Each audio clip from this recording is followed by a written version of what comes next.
안녕하십니까. 통일전망대 김필국입니다. 참여연입니다. 바이든 미국 행정부가 출범 100일 만에 대북 정책의 원칙과 방향을 발표했습니다. 네, 이전 트럼프 행정부가 세 차례나 북미 정상회담을 했잖아요. 바이든 정부가 이걸 다 인정하지 않고 과거 오바마 정부 시절처럼 전략적 인내로 돌아가는 게 아닌가 하는 관측도 있었는데 그건 아니라면서요? 네, 그렇습니다. 오늘 통일전망대는 먼저 바이든 정부의 대북 정책부터 자세히 짚어보겠습니다. 최유찬 기자, 바이든 행정부 대북 정책의 핵심 어떻게 요약할 수 있을까요? 네, 우선 대북 정책의 목표는 한반도 비핵화라는 점을 분명히 했습니다. 그 방법으로는 실용적이고 아주 미세하게 조정된 방식, 그리고 단계적이라는 키워드로 요약됩니다. 먼저 젠 사키 백악관 대변인의 발표 들어보시겠습니다. Policy will not focus on achieving a grand bargain, nor will it rely on strategic patience. Our policy calls for a calibrated, practical approach that is open to and will explore diplomacy with the DPRK. 네, 실용적, 외교적 해법을 강조한 게 눈에 띄는군요. 그 배경과 뜻을 좀 더 구체적으로 알아볼까요? 네, 바이든 대통령은 과거 트럼프 행정부의 대북 접근 방식을 노골적으로 폄하해왔습니다. What has he done? He's legitimized North Korea. He's talked about his good buddy who's a thug. 그런데 미국 고위 당국자가 이 새로운 접근 방식이 싱가포르 합의를 포함한 이전 합의를 기반으로 할 것이라고 밝힌 겁니다.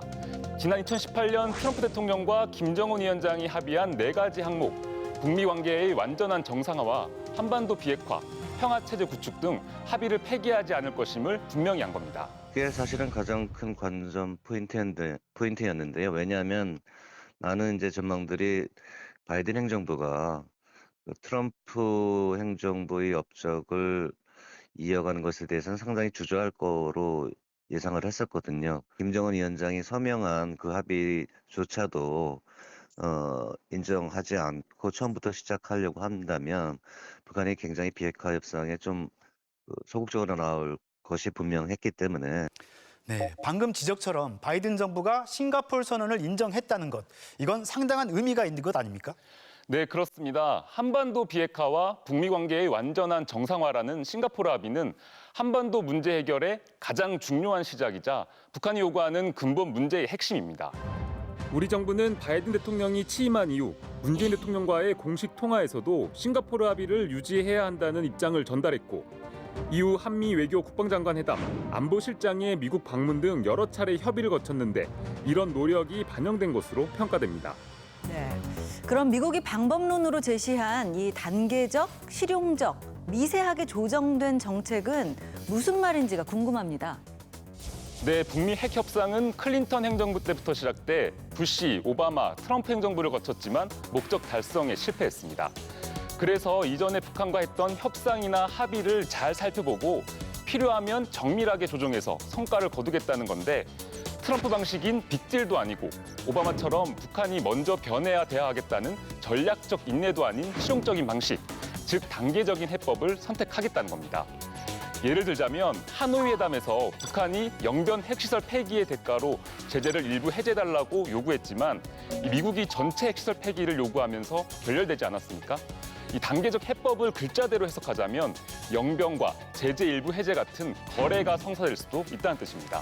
어떠한 조건에서 어떤 시점에 제재 해제를 할지는 명시하지 않았지만 협상에 따라서 그런 길이 열려 있다는 것은 굉장히 좀 긍정적인 시그널로 분명히 볼 수가 있죠. 실용적인 접근이라는 것은 북한의 완전한 비핵화가 단기간에 실현되기 어렵다는 것을 인정을 하고서 단계적으로 접근해 나가겠다는 것이 다른 표현이라고 봅니다.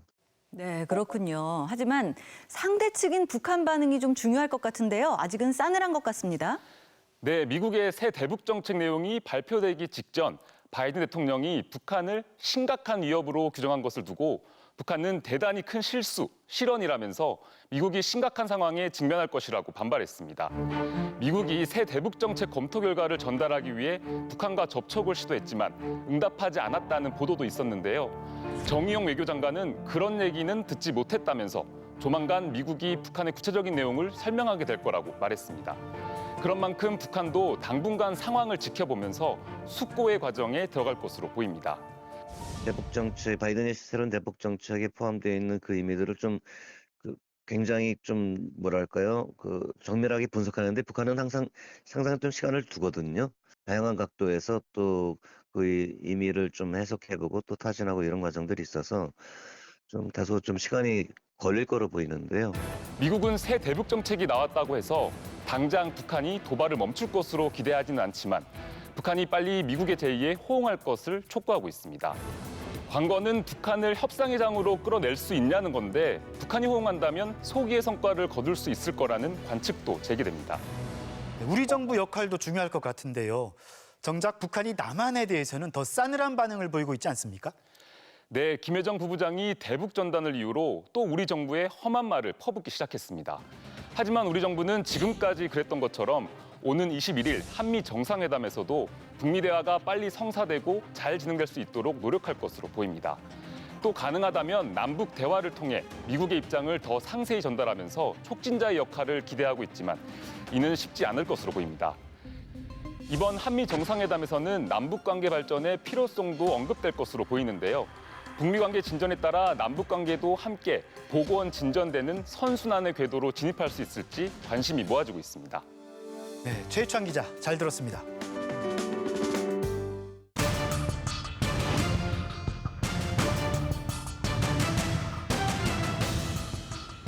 네, 그런가 하면 얼마 전 네드 프라이스 미국 국무부 대변인은 북중 국경에서 행해지는 가혹한 방역 조치에 경악한다고 밝히기도 했는데요. 네, 그런데 북한은 마치 보란 듯이 다시 코로나19 방역의 고삐를 바짝 쥐고 있다는데요. 오상현 기자, 최근 상황은 어떤가요? 네, 미국 국무부 대변인의 비판은 국가 방역 조치를 인권 유린으로 매도한 거라는 외무성 대변인 담화를 낸 데 이어서 노동신문은 보건위기 상황이 심각해지고 있다며 방역 강화를 거듭 주문하고 나섰는데요. 수백만의 목숨을 앗아간 악마의 바이러스가 지금도 안일한 틈을 노리고 있다는 걸 잊지 말아야 한다. 최대의 경각심을 견지해야 한다고 강조했습니다. 또 수도 평양과 북중 접경 도시인 함경북도 회령의 방역 상황도 전하면서 엄격한 방역을 진행하도록 하고 있다고 전했습니다. 미국의 비판을 염두에 둔 주문으로 해석할 수도 있겠는데요.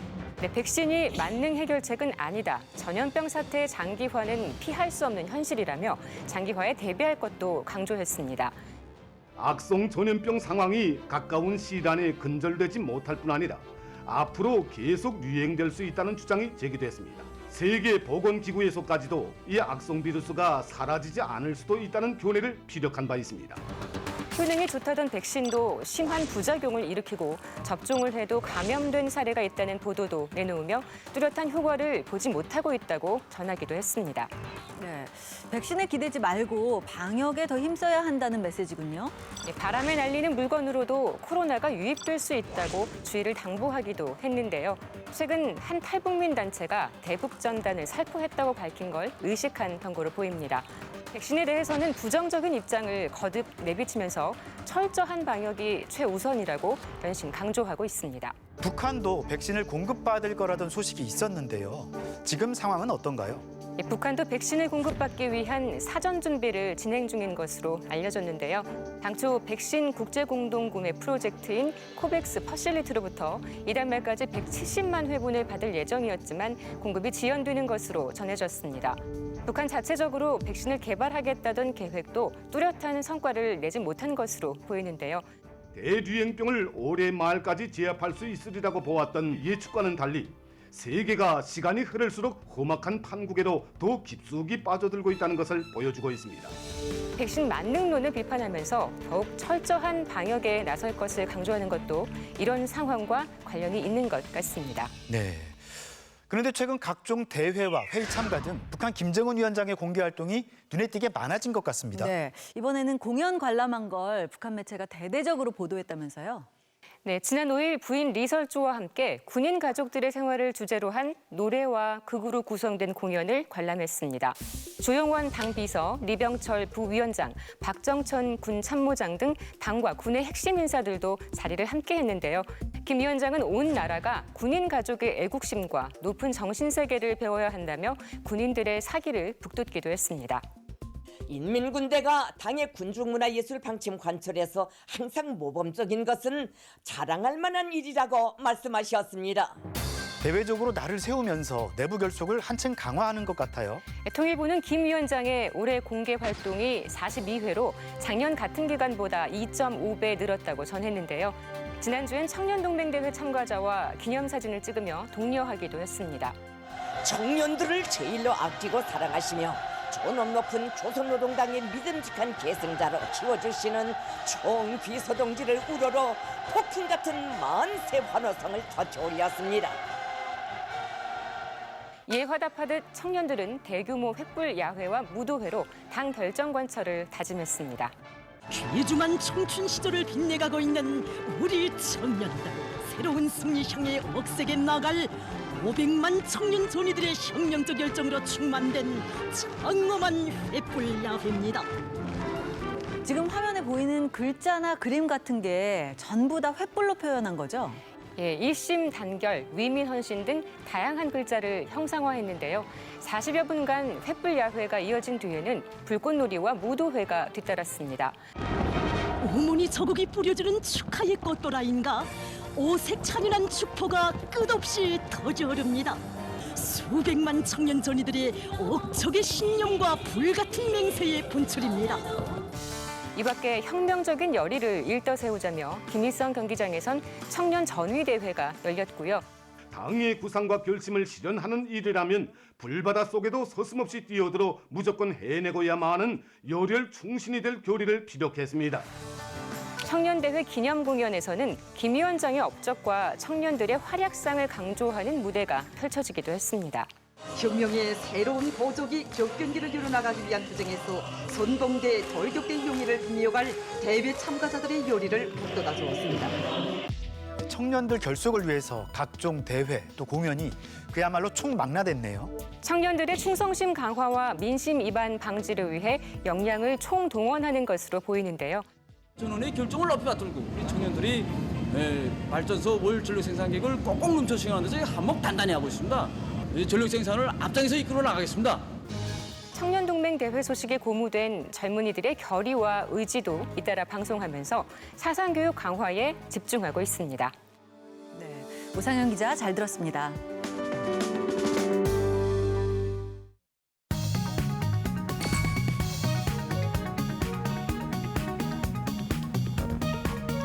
지난 시간에 북한이 5년 만에 개최한 청년동맹 대회를 보면서 청년동맹이 어떤 조직인지 북한에겐 어떤 의미가 있는 건지 살펴봤었는데요. 네, 오늘은요. 김정은 시대에 변화하고 있는 북한 청년들의 특징과 함께 북한이 왜 청년들 통제에 나서는지 자세히 알아보겠습니다. 함께 하실 두 분입니다. 어서 오세요. 안녕하세요.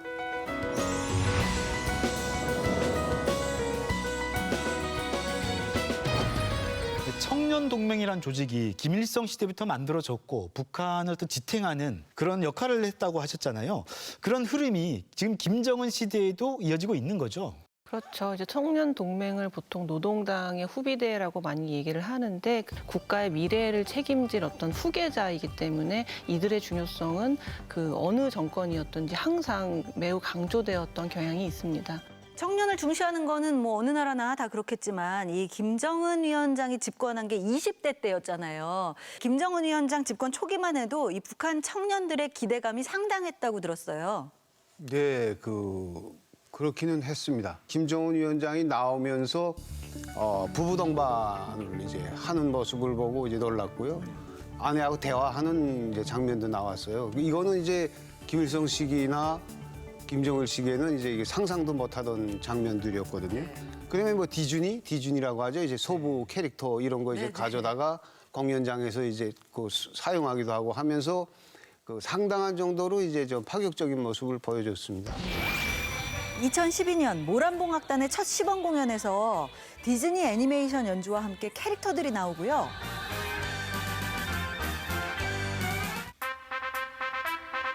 영화 로키 주제곡도 연주가 됐었죠. 네, 연주도 연주지만 미국 복서인 로키가 소련 선수를 KO시키는 장면을 보여준 것도 상당히 이례적이었어요. 아, 이제 북한도 바뀌겠구나. 뭐 당시 청년들이 그렇게 생각했을 수도 있겠는데요. 그런데 요즘 북한 모습을 보면 청년 중시라기보다 청년들을 더 바짝 조이려는 것 같다는 생각도 듭니다. 뭐 이유가 있을까요? 가장 큰 것은 어쨌든 지금의 청년, 북한의 청년 세대가 기성 세대와는 매우 다른 어떤 그 성향을 보여주고 있기 때문인데요. 그 주로 이제 고난의 행군, 90년대 중반에서 후반 그 시기에 태어나거나 그 시기에 유년기를 보낸 사람들이 이제 장마당 세대라고 소위 말해지는 지금의 30대라고 할 수 있는데, 이들은 어쨌든 국가 시스템이 완전히 붕괴돼서 배급조차 제대로 받지 못한 경험들, 굉장한 극한의 빈곤을 경험한 세대이기 때문에 사회주의 사상이나 이념보다도 내가 먼저 먹고 사는 게 우선이다라는 어떤 철저하게 현실주의적인 그런 관념들을 어렸을 때부터 체득한 그런 세대적 특징을 보이고 있습니다. 네, 지난달 30일 청년동맹 10차 대회에 보낸 김정은 위원장의 서한을 보면 이런 고민들이 적나라하게 드러나 있는데요. 지금의 청년 세대는 나라가 시련을 겪던 고난의 시기에 나서 자라다 보니 우리식 사회주의의 참다운 우월성에 대한 실체험과 표상이 부족하며 지어 일부 잘못된 인식까지 가지고 있습니다.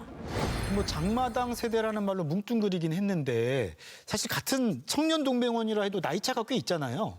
1990년대에 태어난 사람들하고 2000년대에 태어난 사람들은 좀 많이 다를 것 같은데요.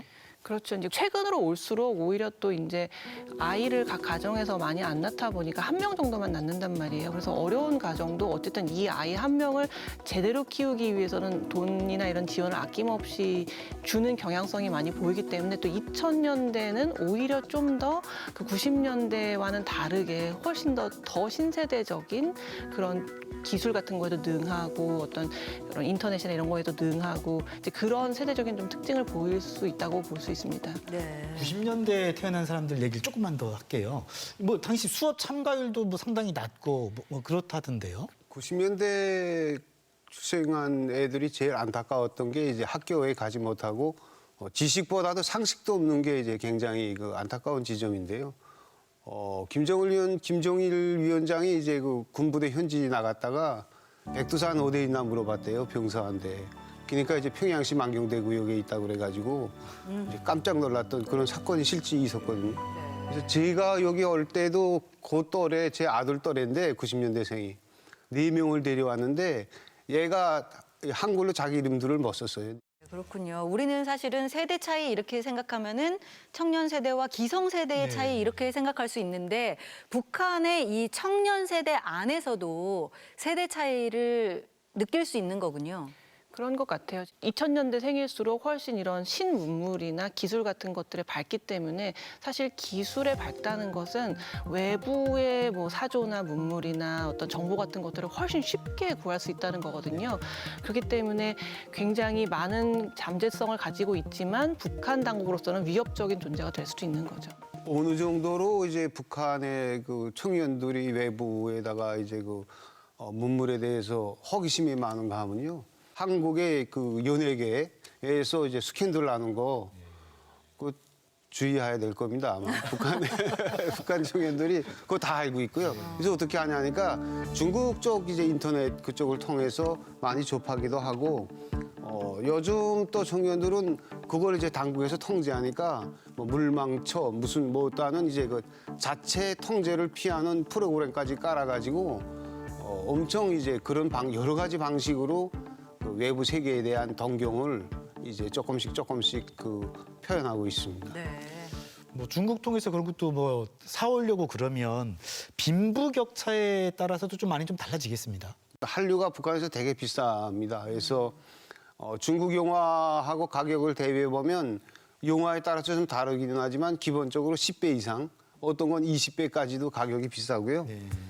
돈이 비싸니까 그냥 생각해서 잘 사는 애가 보여주면 보고 그렇지 않으면 못 보고 학교 가서 대화할 때 요즘 드라마 이야기 하거든요. 학교에서 구석에 앉아서 뭐 누가 잘생겼더라, 뭐 이민호가 뭐 어떻더라 하면 거기에 끼우지 못하면 바보가 된대요. 이제 그 특히 한류 문화 혹은 이제 외부 문화 문물 뭐 그게 비디오든 동영상이든 뭐가 됐든 간에 그거 자체도 가격이 비싸지만 적발됐을 때 뇌물을 줄 경제적 형편이 되느냐가 가장 중요한 거거든요. 뇌물을 줘서 적발돼도 피할 수 있어야만 비로소 이 한류 드라마라던가 노래들을 즐길 수 있기 때문에 굉장히 아이러니한 상황이 지금 북한에서 벌어지고 있습니다. 한류 문화에다가 뭐 뇌물에다가 그러다 보니까 김정은 위원장이 최근에는 청년들 정신 상태가 심각하다, 문제가 있다 이런 얘기도 했었잖아요. 청년들 속에 악성 종양과도 같은 반동적 사상 문화의 해독성과 후과를 명백히 인식시켜 반사회주의, 비사회주의적 행위들을 조장하거나 청년들의 건전한 정신을 좀먹는 사소한 요소도 절대로 묵과하지 말아야 합니다. 그래도 구석기 시대 동물벽화에도 요즘 젊은 애들은 버릇이 없어 뭐 이런 낙서가 있다는 우스갯소리가 있잖아요. 북한에서도 뭐 세대 차이, 문화 차이 많이 느끼나 봅니다. 제일 많이 바뀐 건 이제 여성들의 머리 스타일이 이제 많이 바뀌었습니다. 그래서 염색하는 애들이 많이 늘어났고요. 그다음에 그 긴 생머리. 그러니까 보통은 이제 북한은 단발을 많이 권장하고 좀 길어봤자 이제 어깨까지 덮이는 거를 이제 하는데 이게 이제 허리까지 엉치까지 이제 길게 늘어뜨리기라는 건 없었거든요. 구경하기 힘들었고 그다음에 이게 그 옷차림에서는 그 청바지, 청바지 입는 애들이 이제 엄청 많이 늘어났고요. 그렇다 보니 김정은 위원장이 청년들의 외모까지 통제하겠다고 했는데요. 청년들의 언행과 머리 단장, 옷차림만 보고서도 그가 속해 있는 청년동맹 조직의 사업 총령을 그대로 다 알 수 있습니다. 항상 외모를 단정하고 고상하게 하는 습성을 가지도록 요구성을 높여야 합니다. 머리 스타일이라던가 뭐 치마의 길이라던가 바지를 입느냐 뭐 치마를 입느냐 이런 것들도 그냥 개인의 취향이라고 볼 수도 있지만 하나의 다 상징이고 의미거든요. 그렇기 때문에 북한에서는 이런 것들을 계속 단속하려고 하지만 언제까지나 성공적일 수 있을까 하는 데에 대해서는 조금 의문이 들긴 합니다. 그러게요. 이제 뭔가 사상을 통제하거나 뭐 단속하거나 억누른다고 이게 안 하게 될까 싶거든요. 네, 지금 세대는 왜 내가 전체를 생각해야 되지? 전체가 나를 생각 안 하는데 이런 생각을 이제 아이들이 하기를 시작했고 공개적인 장소에서나 생활청화에서나 이런 데서는 막 눈물까지 흘리면서 이제 충성 다하는 것처럼 하다가 실질적으로 이제 돌아서서는 딴 생각을 하게 되는 이런 그 이중적인 태도들이 이제 요즘에 많이 나타나가지고 사실 뭐 통제하고 억누른다고 해서 완전히 바꾸기는 이제 힘들다고 생각하고요. 그래도 이렇게 하는 데는 안 하는 것보단 낫지 않겠는가 하는 생각이 아마 더 이제 있어서 그러지 않는가. 북한의 고민도 바로 여기 있는 것 같은데요. 노동력의 대부분을 청년들이 채우고 있고 또 청년들 중요하다는 건 알겠는데 생각대로 되지 않는다. 뭐 그런 것 같습니다. 지금 김정은이 이제 지금의 상황, 어려움을 고난의 행군에 빗대어서 얘기할 만큼 지금 북한의 상황이 매우 안 좋은 것 같아요.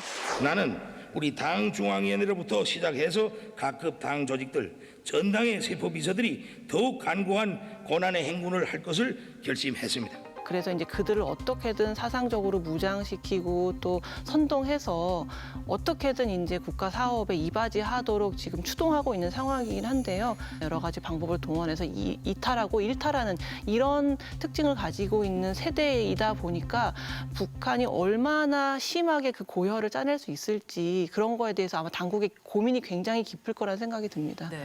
네, 북한은 이제 또 다른 당 외곽 조직 대회도 예고하고 있는데요. 청년 조직을 앞장 세운 건 그만큼 청년을 중요시하면서 또 시급히 전열을 가다듬을 필요가 있다고 느낀 것 같습니다. 네, 북한 청년들이 바뀌고 있다 이렇게 얘기는 하는데요. 어떤 결과로 이어질지 지켜봐야겠습니다. 북한 사회도 좀 더 긍정적인 모습으로 변했으면 하는 바람도 가져봅니다. 네, 두 분 오늘 도움 말씀 고맙습니다. 감사합니다.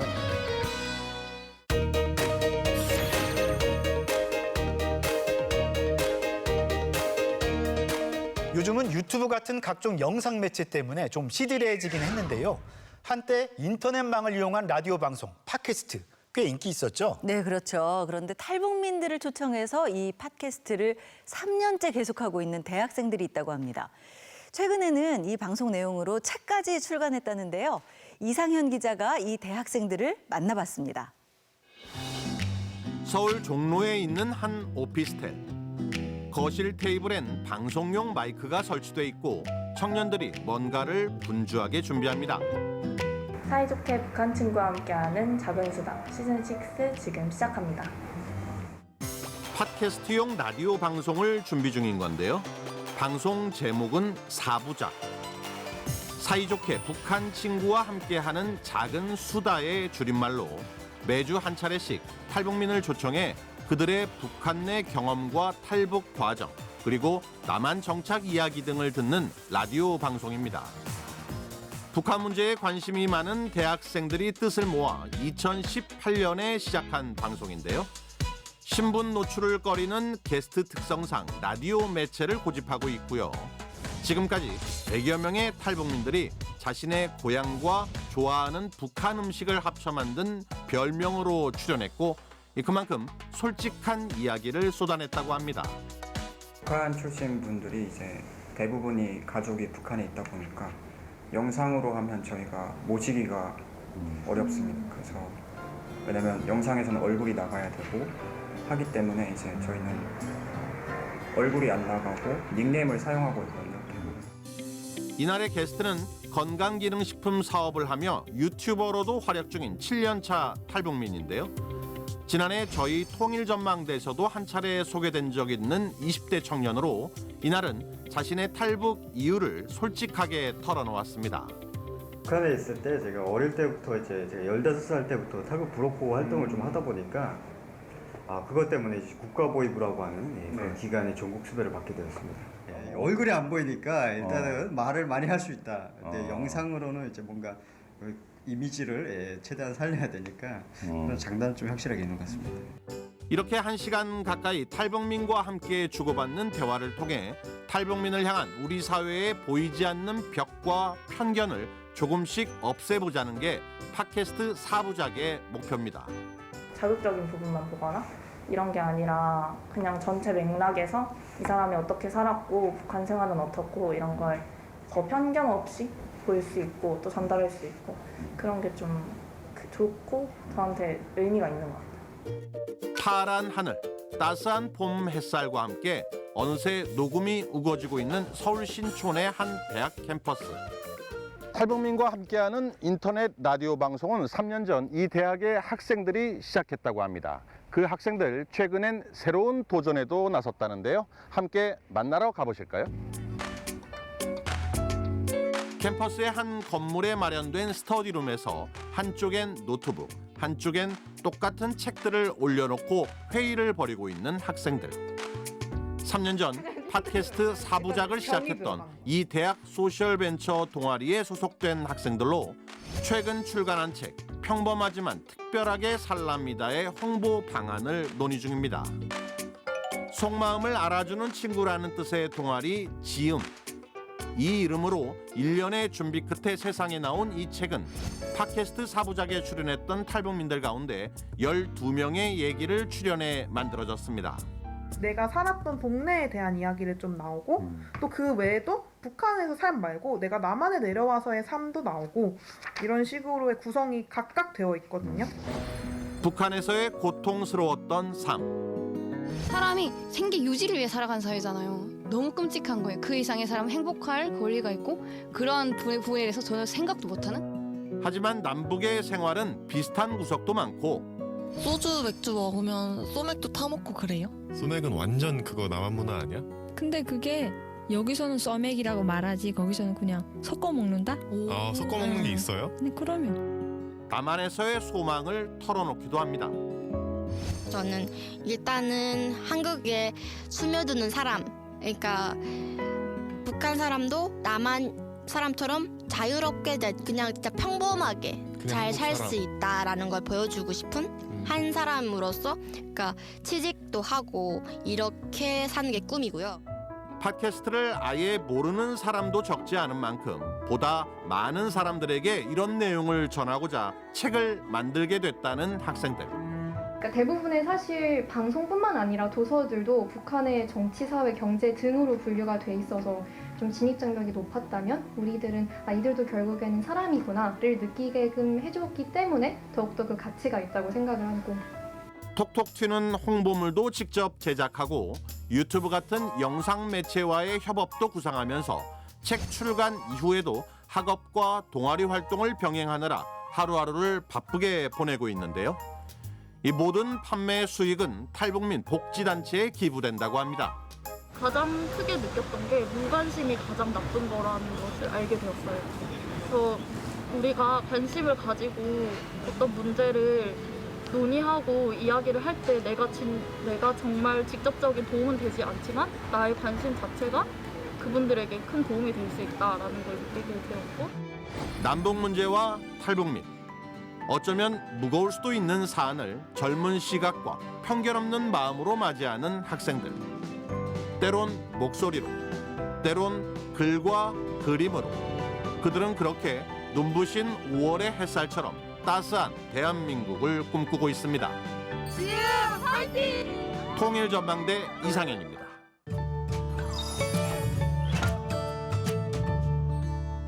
그러니 어떻게 되었겠습니까? 원주필이 바닥에 굴러떨어졌습니다. 원작자? 원주민? 연필?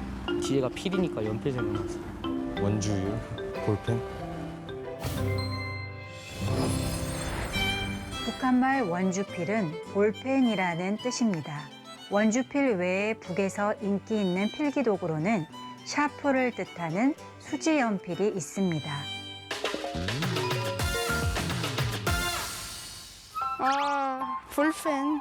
아, 원. 볼펜 그 앞에 촉이 원으로 돼 있잖아요. 필이라고 그래가지고 볼펜이라고 생각했는데 맞아갖고 되게 신기했어요. 가정의 달 5월, 그 가운데 오늘은 어버이날이죠. 코로나19 때문에 부모님 찾아뵙는 것조차 고민되는 상황인데요. 맘 편히 가족과 함께 즐길 수 있는 날이 빨리 오길 기대해 봅니다. 네, 오늘은 부모님께 전화로 간단한 감사 인사 전하는 것도 좋을 것 같습니다. 통일전망대 다음 주도 알찬 내용으로 찾아오겠습니다. 고맙습니다.